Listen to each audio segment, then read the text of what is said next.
What is up, you guys? NerdKi here, and the latest Super Dragon Ball Heroes episode just dropped, so I'm going to be talking about that here today.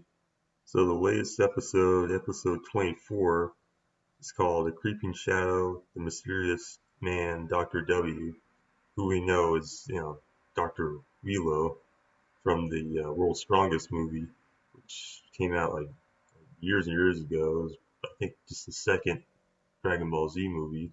So the episode starts out with the future Goku and Vegeta, the Xeno Goku and Vegeta, who've traveled back in time, and as they start to fight Dr. W, and who does some kind of weird attack where he just looks like he's gonna blast him from the front, but then it hits him right in the back, some like big wave of energy, and then Goku and Vegeta get pissed, and Vegeta does something we've really never seen before, only in just like fan art, I guess, and fan fiction. He he goes Super Saiyan 3.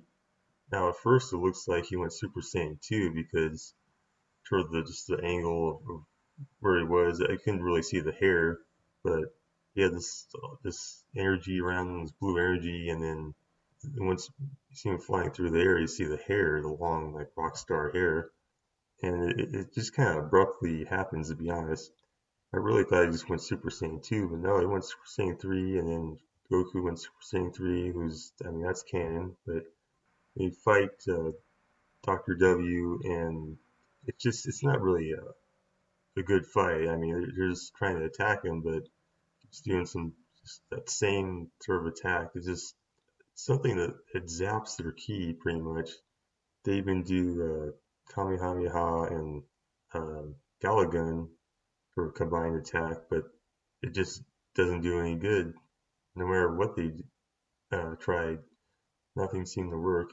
And then it kind of goes to the Turles and Bojack versus the present day Goku and Vegeta fight, and how that kind of just came to a halt as Fu and that bird, Doki Doki, trying to get the Toki Toki bird, and they did. Fu trapped him in some kind of like energy whip thing, just snared him and got the bird, and then it made a hasty retreat.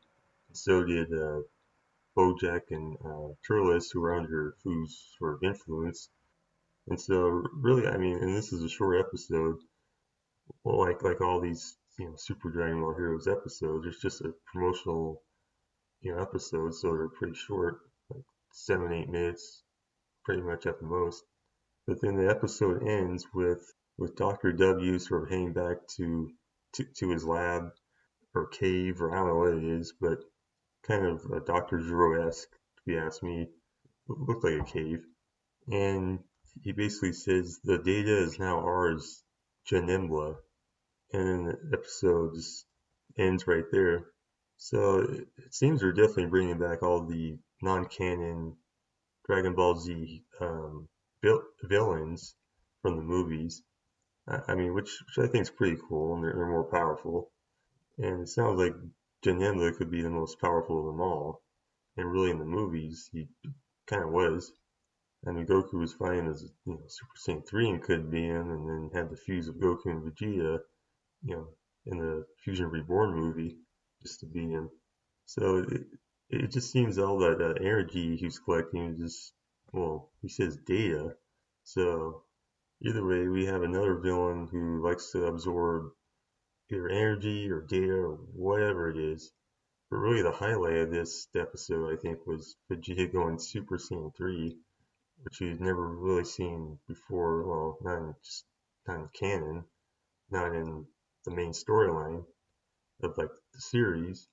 But I mean, we've seen Goku and Vegeta go Super Saiyan 4 actually in this episode, and obviously before we've seen that in Dragon Ball GT, and which is not canon either. But still, Vegeta going Super Saiyan 3 is pretty cool to see. Actually looks cooler than Goku, I think, as Super Saiyan 3. But obviously, if they were gonna make Vegeta go Super Saiyan 3 now, and like Dragon Ball Super or whatever comes after, it really wouldn't be necessary because obtaining Super Saiyan God forms, that kind of irrelevant, at this point. So I mean, I'm just bummed how short this episode was. I mean, as short as it was, they could have maybe done a little bit more though. There were some slow moments at the beginning, at the end, Dr. W. But I mean, this is a promotional anime. All these episodes are short, for a reason, and they come out like about once a month, maybe every 4 or 5 weeks. So you have to kind of wait for it. But not the greatest episode. The last one was better when they first showed Turles and Bojack, but now you're kind of seeing Janemba is about to come into it. Just all the movie villains coming back. Maybe they'll bring back Lord Slug, or oh, I hope not. It kind of sucked, but or maybe Super Android 13. Yeah, I hope not either. I actually rather see Android 21 come into this. I think that'd be interesting. Android 21 is really only canon in the video games. Never was in the main series. But anyway, with time travel, I mean, really anything's possible. They could do anything. Just look at the Xenoverse games. I mean, just think history can change when time travel is involved.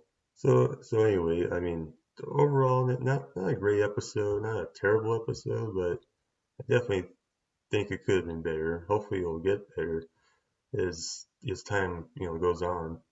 I mean, it almost makes me want to buy a Switch and buy the Super Dragon Ball Heroes game, which is apparently is a pretty old game in Japan, but relatively new in the States. So anyway, guys, that's kind of my opinion on things, and I look forward to the next one, the next Super Dragon Ball Heroes episode, which will be the 25th episode. And I know it seems like took like almost 3 years or so just to get to episode 25. Well, maybe not that long, but at least it seemed like it in Dragon Ball years, I suppose. All right, you guys, thanks for watching, and please, give this video a like, subscribe, hit the bell, all that stuff for more videos, and I will see you in the next one.